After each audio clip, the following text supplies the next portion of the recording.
the magical winds of the Windy City, we now have Mic Drop Moran. Nice to see all you guys again. How are Nice to you? see you. It's been what? Well, I had to miss last week because I had congestion coming out of every orifice that wasn't closed. So I was, Oh, I understand. yeah, it was. We use our voices for a living, so when Yeah. congestion comes up, we have to shut it down until it leaves. Right. Yep.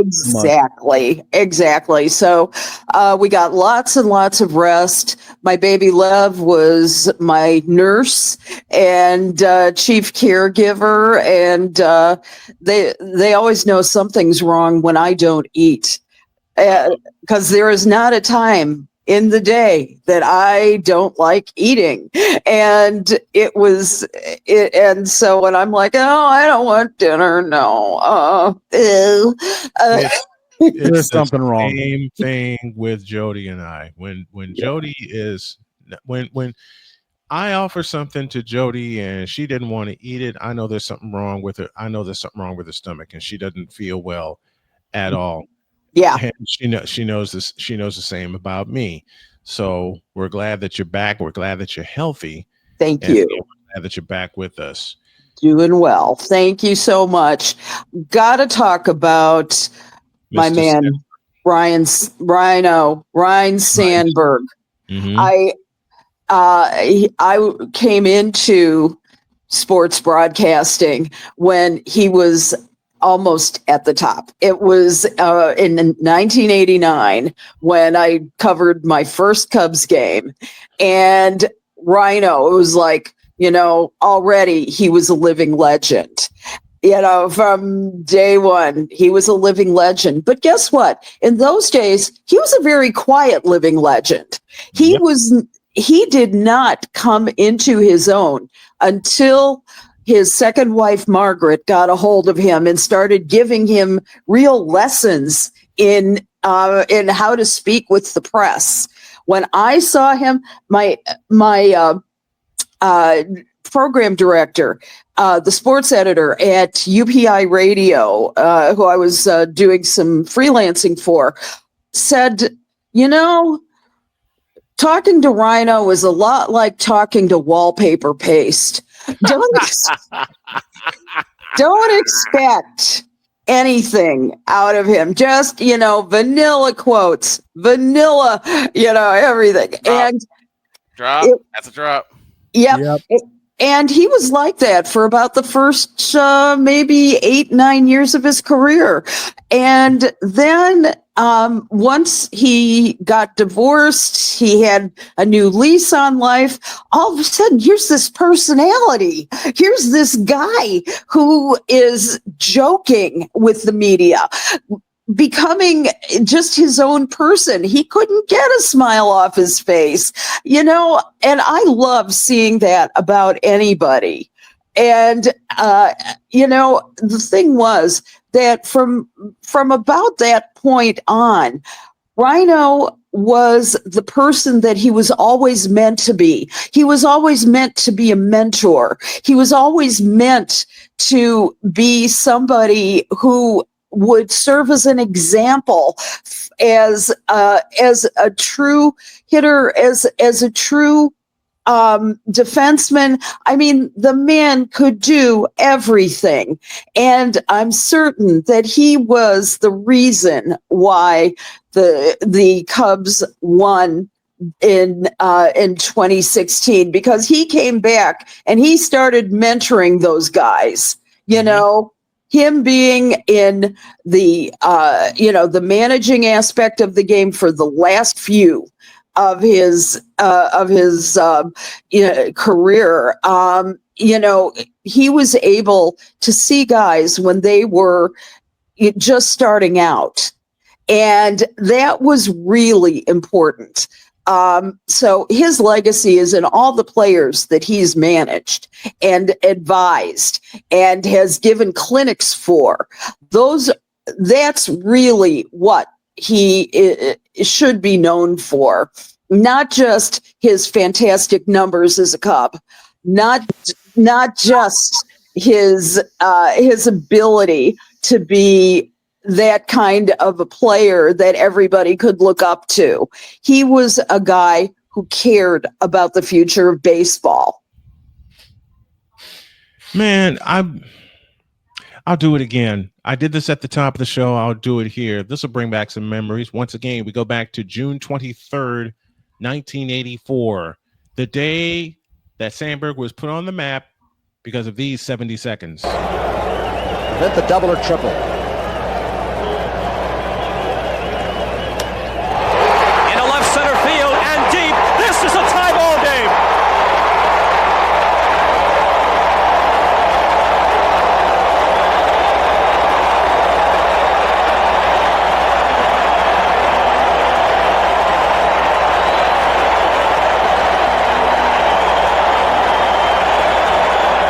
Coordinating producer of baseball, Harry Coyle. 1-1 pitch. He hits it to deep left center.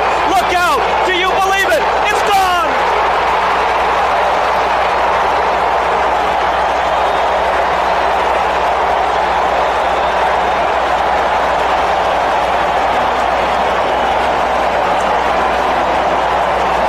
We will go to the 11th, tied at 11. Sandberg in the Cubs' last at-bat has twice delivered a game-tying home run, a solo shot of the ninth, a two-run blast with 2 out of the 10th. What? I watched that game from start to finish. My dad and I did. The Cardinals were up 7-1 and then 9-3, and we were still glued to the television. We both kept saying something crazy is going to happen. And not once, but twice off of a former Cub in Bruce Sutter. He just lifted one to left. Yeah. I said it at the top of the show, and I'll say it again here. Anytime you can make Bruce Sutter angry, especially when he hit not one but 2 split-fingered fastballs into the seats. Yes. Over the ivy. Over the ivy. Brings tears to my eyes just remembering that game. And oh my God, I actually had a chance to ask Bob Costas about that. Years later, I was interviewing him for a couple of shows that I did. And it was, and boy, I mean, his perfect memory. It was, he knew exactly what I was talking about, and it will forever be remembered as the Sandberg game. Yep. And my God, that was the day that history was made for Rhino. And oh my God, the Cubs fan, the diehard Cubs fan in me went crazy. But I'm a South Side in my heart, and I went crazy. I just love baseball. Yeah. I will be always faithful to my White Sox, but I love baseball. Mm-hmm. Dad and granddad got me into baseball, and it didn't matter what the team. If there was a great game ball, we were going to watch it to its finish. That was a great ball game. It sure was, and there was no question that Ryne Sandberg was going to be a first ballot Hall of Famer. No doubt.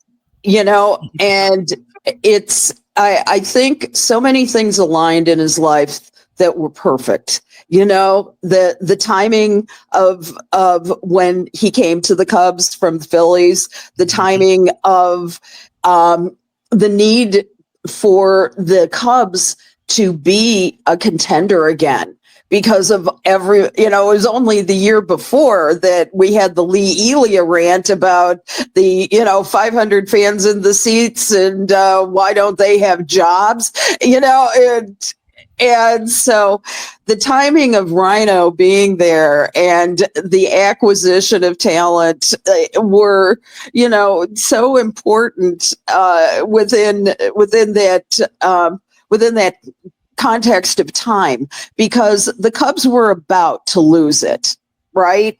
The Cubs were about to become, they were the laughingstocks of the National League, at that time. Rhino comes along. Rhino's the one-man show on that day, pretty much. And when you saw him hit on that second home run, you immediately saw Bruce Sutter react. Yep. I'm like, damn. Yeah, I think that's the funniest part. I think that's the funniest part of that. Bruce Sutter, cool customer, Yeah. especially in late innings. That's why he's one of the greatest relievers ever. But for him to react The way he did. the way he did, he's like, he got me again. How'd you do Yeah. that, bitch? It's And let's not forget overall, Rhino. We got another drop. Thanks to Let's not forget overall, Rhino went 5 for 6 with 7 RBIs in that game as the Cubs won it in 11, 12 to 11. 12 to 11. Lee Smith That's got the right. win. yeah, it was just an epic game and an epic career. And I'm that you won't see the likes of someone like him. I think I can't think of another second baseman who compares to him. Do you? I can't either. It's Ryan Sandberg or nothing for me, especially since I got into watching baseball. He played the most beautiful second base I've ever watched. It's Ryan Sandberg or nothing. Yeah. I cannot think of a single one that I would put above him. And I've had I'm actually more of a third base person just because I like men at the corners. And the thing is that I just think that he was one of a kind. He was the best decision that the Cubs ever made. I almost forgave Ozzie Smith at that point, but I almost, but not quite. I think you and a lot of other people share that opinion about one Ozzie Smith. Almost forgave Ozzie Smith. Almost. But if you had understand how long the pain went on. But if you ever have to have an all-star middle of the infield, it would be those two. Yes. Ozzie and Ryan turning double plays in their sleep.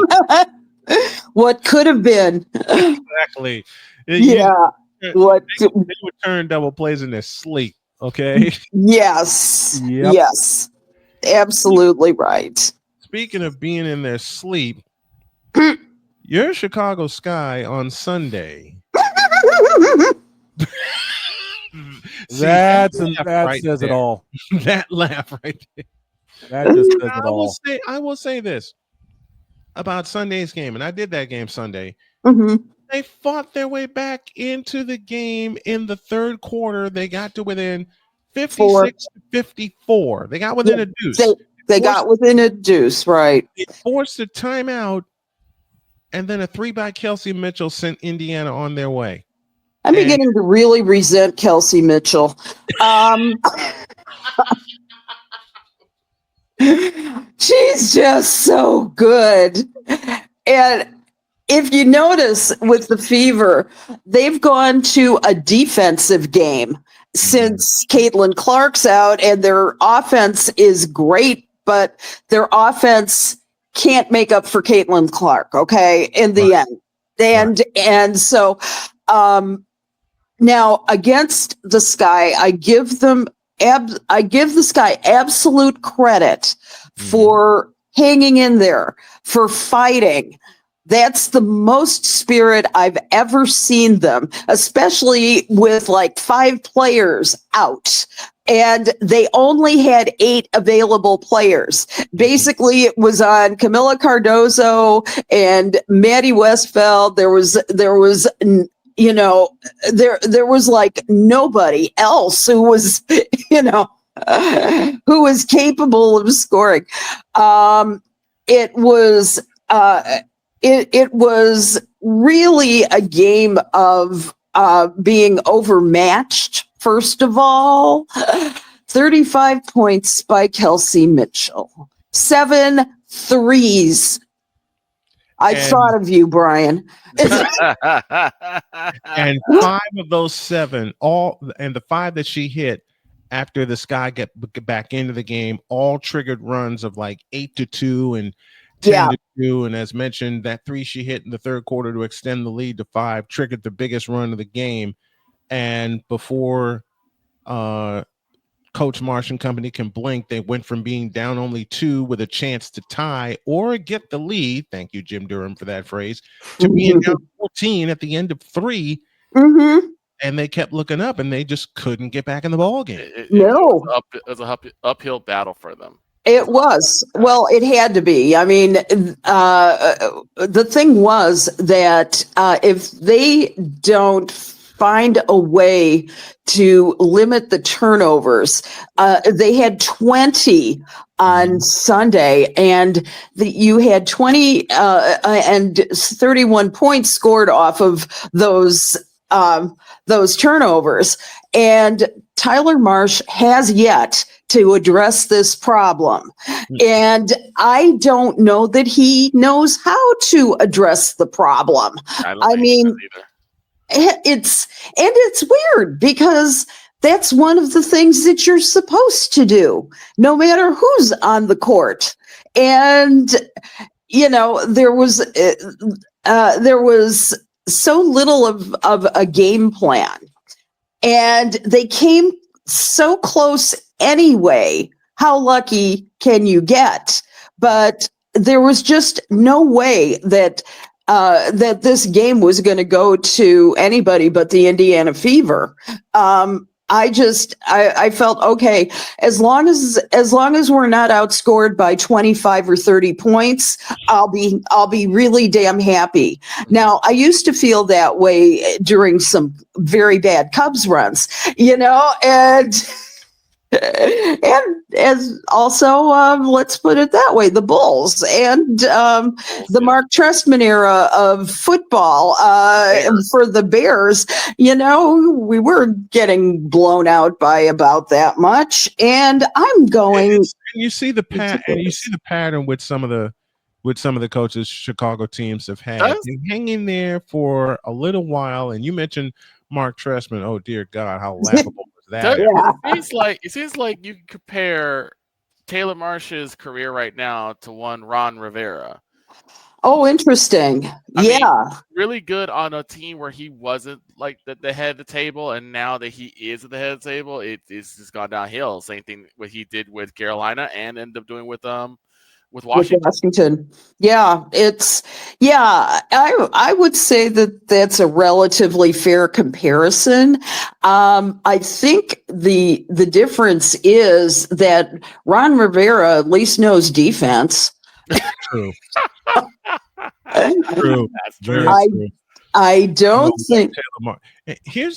I'll tell you the point of the game in Chicago on Sunday. They went to Carmelo Cardoso early. Mm-hmm.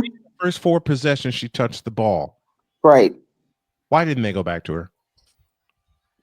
I will say that the Fever kind of stepped up their defense against her, which was part of it. And so they realized that she was going to get when she was going to get the ball, she was very aggressive in the first half. But then they started they started swarming her, and it was a real difficult thing for them to get the ball to her. First of all, I think they just stopped trying because of that.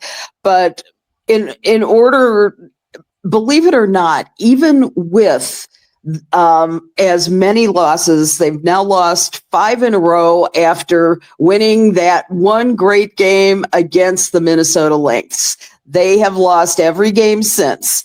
What they have to do is find their offense and keep people healthy.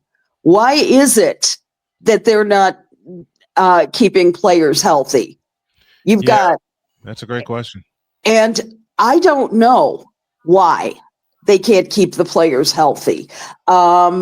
They right now they rank 12th in scoring on the season. They're averaging 78.8 points per game, but they've averaged nearly 11 fewer points during this losing streak. Now they've got a chance this week.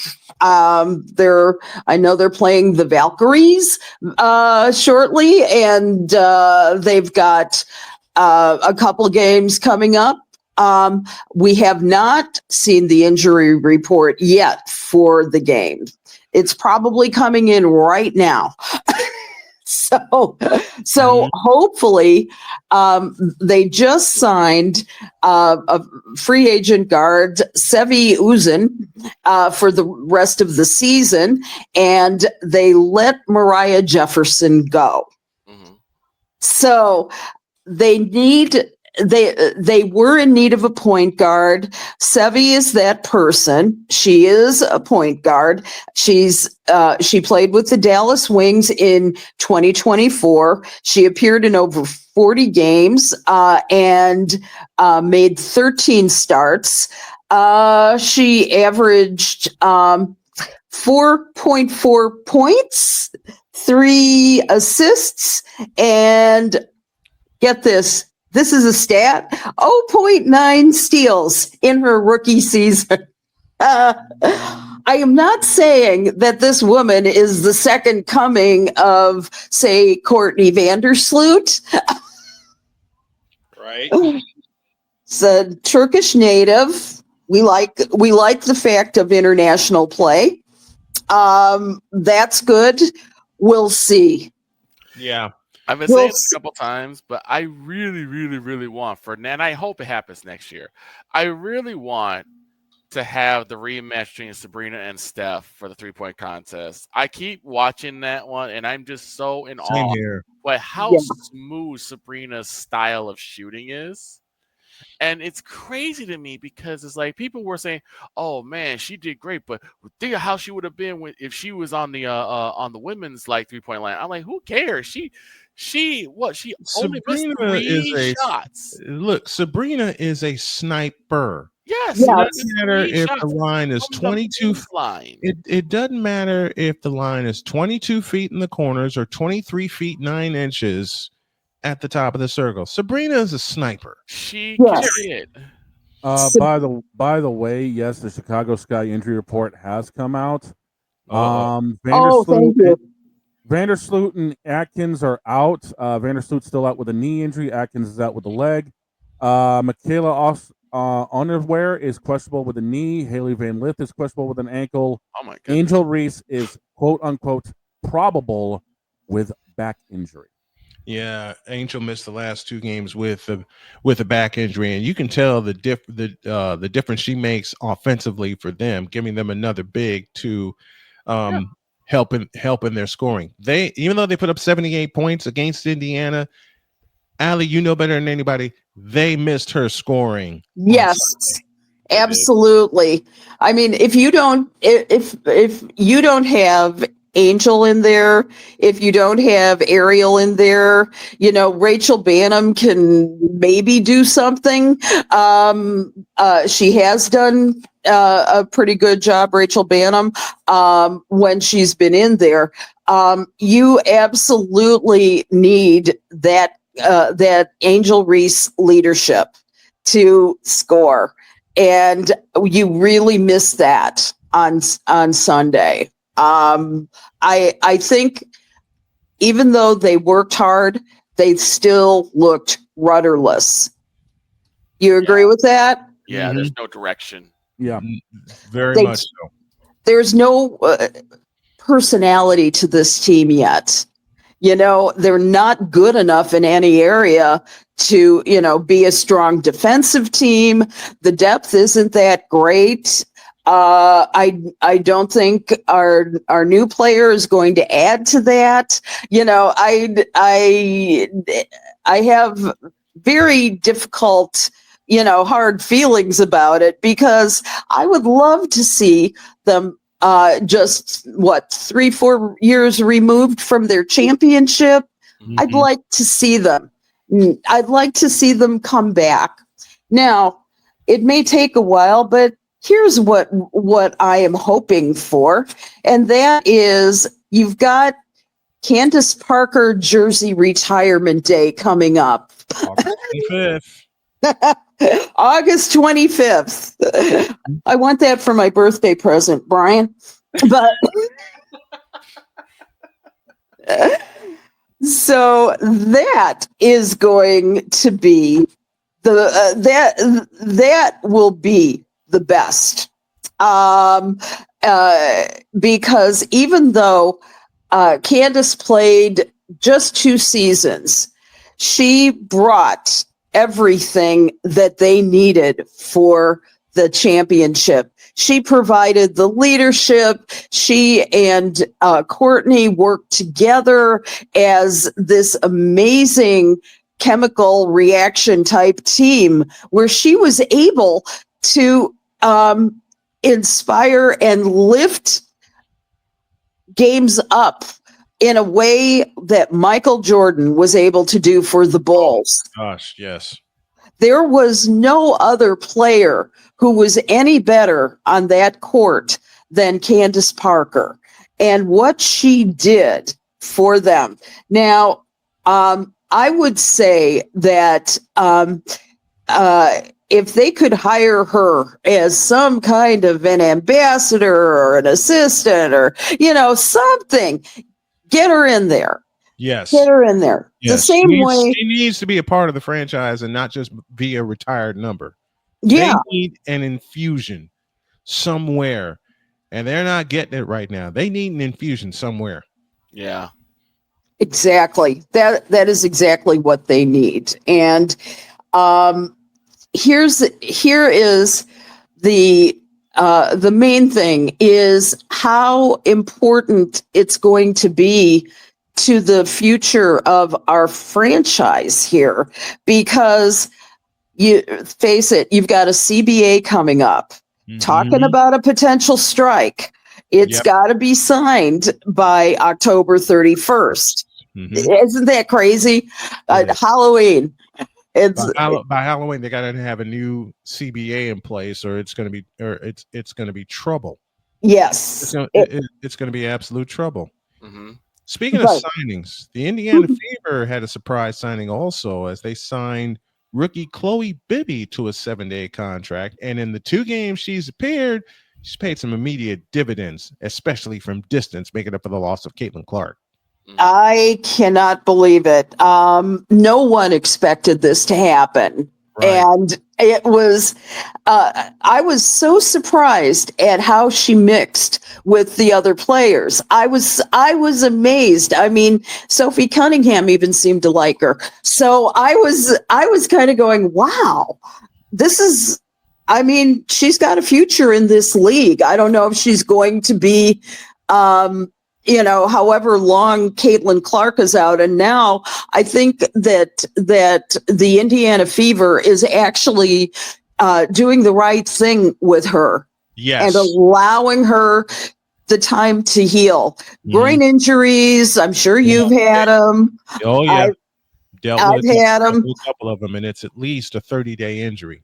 Yeah. So they're keeping her out for another couple of weeks. And this is going to be the soft part of their schedule. And here's this is the soft part of their schedule, even though they will go they'll go on a West Coast road trip. They'll see Seattle, they'll see Los Angeles, and then they'll see Phoenix again. This is the soft part of their like, Brian, I'm going to disagree with you there. I'm definitely going to disagree, especially when you're talking about Los Angeles. We can get Los Angeles. Okay. Okay. This is my confidence talking. Forgive me. I should know better because they snuck in and got us twice. Now we got to go see them in their place. Right. But the last time we saw them in their place, we got one out of there. So anything and everything can't happen. I mean, for God's sake, this is the WNBA. The power rankings for this week, I had LA at 8. Okay. And they're closing in, if they keep it up, on a 500 record. Okay. speaking of LA, how about Rakea Jackson's buzzer beater in New York? How about it? Oh, I could not believe it. I was so happy for Rakea. She deserved it. Finished that game with 22 points. Third game with 22 plus points in the past 4 contests. I mean, she's coming on. That's one of the reasons why I say that the Sparks are headed up. Regina Jackson has given us hell for 3 games. Okay, in the two other games that we played against them, Regina Jackson's been the difference maker. All right, let me stop kidding around about what the Sparks are. It's just the inconsistency with the Sparks that has cost them games. And what about the new kids on the block, the Golden State Valkyries, who have been playing lights out? They are nuts. It kind of reminds me, even though they're like 11 and 13 right now, but I'm telling you, it feels a lot like the Las Vegas Golden Knights when they first came into the league. It's got that feeling. They have 11 wins on the season. I mean, that's pretty damn good, and they are in the playoff hunt very, very simply. Their biggest issue is overcoming Kayla Thornton's injury, which is going to keep her out for the rest of the season. She had a knee injury and in practice, and that's going to be requiring some surgery. And she's one of their catalysts. Yeah. She is one of their big time catalysts. So I'm wondering if Mariah Jefferson's going to get a chance to get signed there. Speaking of the Liberty being beaten, Dallas got them last night. Sun shines on a dog's ass every now and again, okay?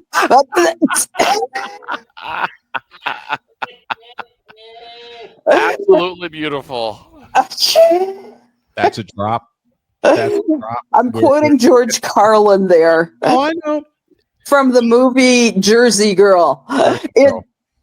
Love that movie. You not talk about Jersey Girl and not talk about George Carlin. One of the greatest. I cannot believe we just had that.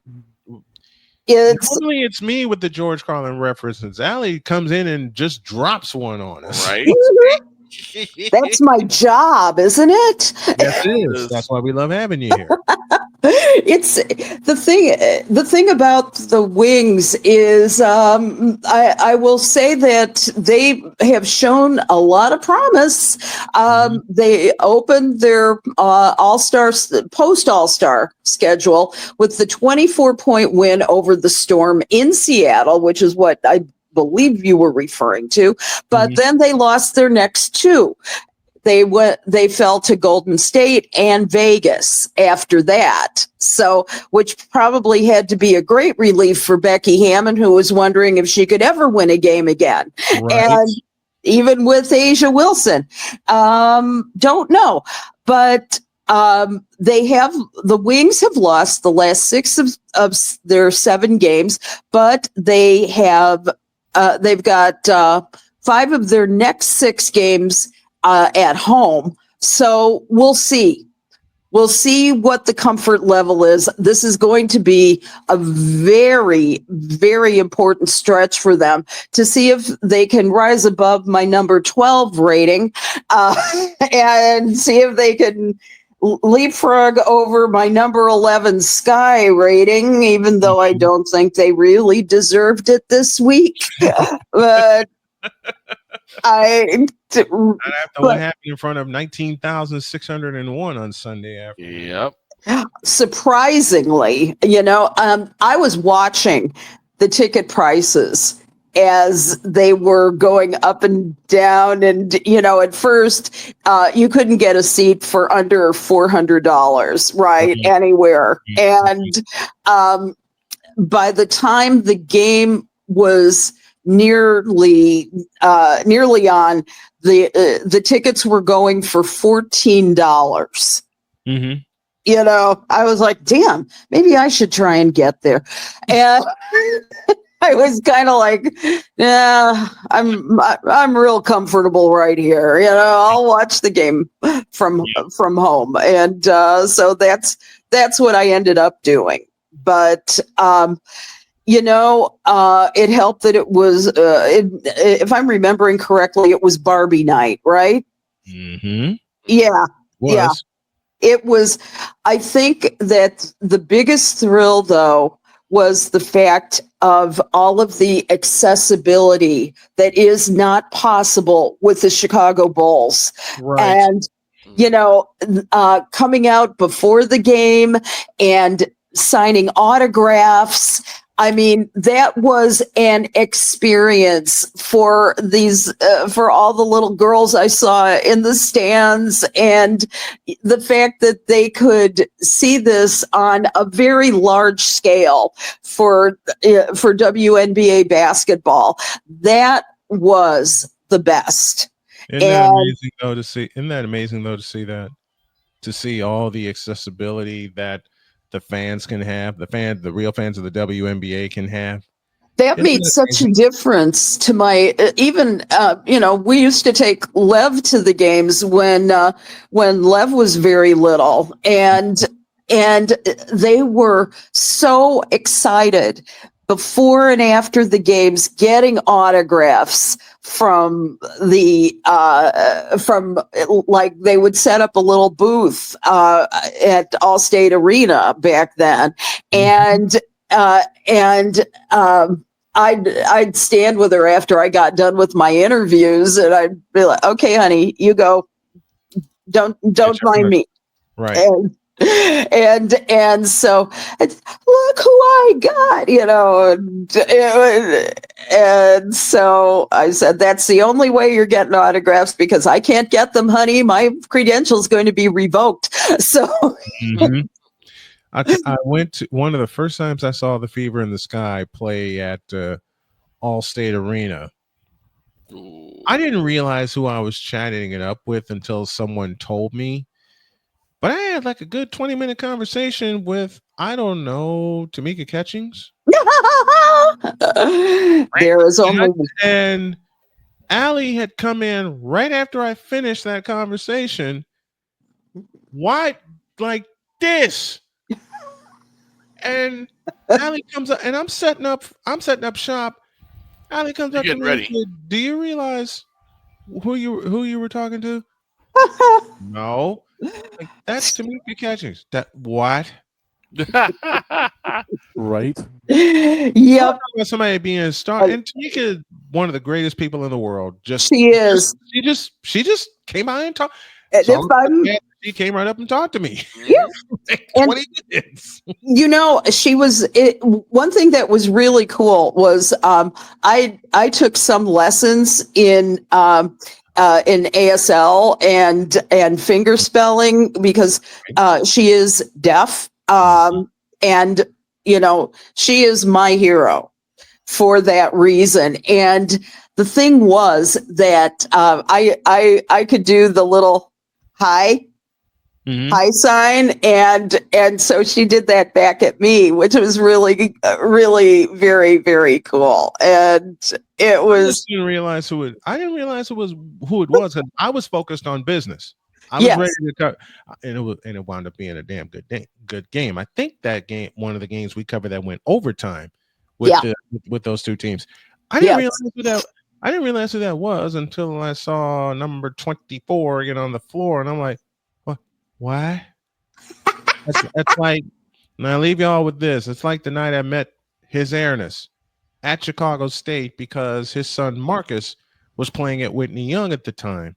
I remember this. And I was the play-by-play announcer for Whitney Young at the time. I was also the backup PA announcer that night. Mm-hmm. I go over to say hi to Joyce Kenner, and the next thing I know, I see this hand that's like 2 inches bigger than mine come up to me and shake my hand, and he goes, "Nice job," because I did PA for Marcus's debut. And I'm sitting there in a puddle.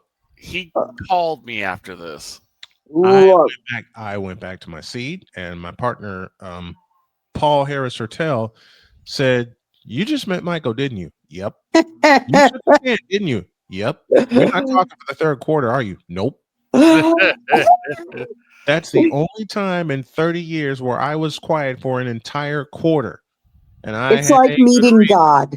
It is. Yeah. It's like I called Victor, and he could hear me jumping up and down in the car as I'm driving home to Gary, saying, and all Victor said was, "What happened?" Right. And I told him what happened, and he said, "I hate you for this." You needed a Les Grobstein in your life saying you He needed a was. I just couldn't call him because he, of the time I was on my way he home. was well, the thing was I would tell Les about all of the quote celebrity sightings and who I talked to and things like that. He goes, "Yeah, well, they put their pants on like everybody else does. Don't get so wild. That's going to ruin your show because you can't be little Miss Fan." And he probably would, and Les probably would have said the same thing to me. Yeah. I miss Robert. Oh, I do miss I him. too? He was so dear to me. When I Me too. met him, a whole bunch of us met him at once. He was just sitting there cracking jokes. That's what he did. He shook my hand. I did an interview with him, and then he still kept cracking jokes. Oh yeah. And I'm sitting there dying as I'm wrapping the thing up. I'm just sitting there dying with some of the things that he said, and I know he would have. I know he would have said that to me.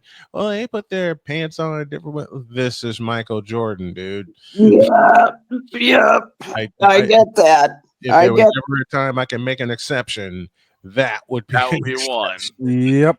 It certainly wouldn't be like that with LeBron James. So it would not. And we got to split. I remember that. Allie, thank you so much for being a part of this crew each and every week. We love you, we enjoy you, and we can't wait to talk to you again. Alison Moran, everybody. Bye. See you next week. Have a great week, and please be safe out there. Hydrate. Yes, please hydrate, folks.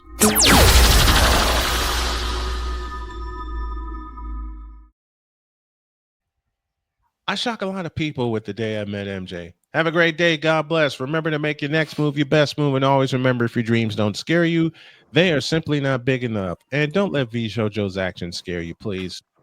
That's what I come back to. Lovely.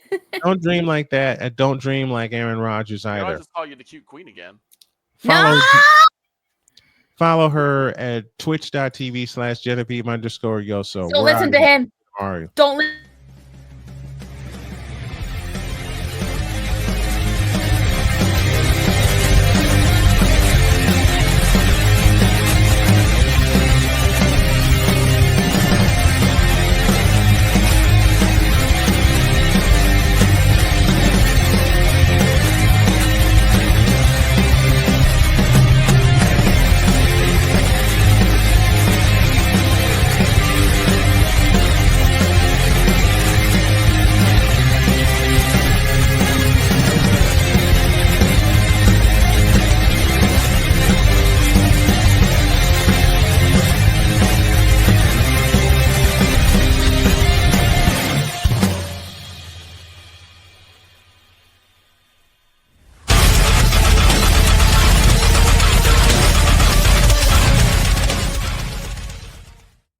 Ma'am, please put the couch down.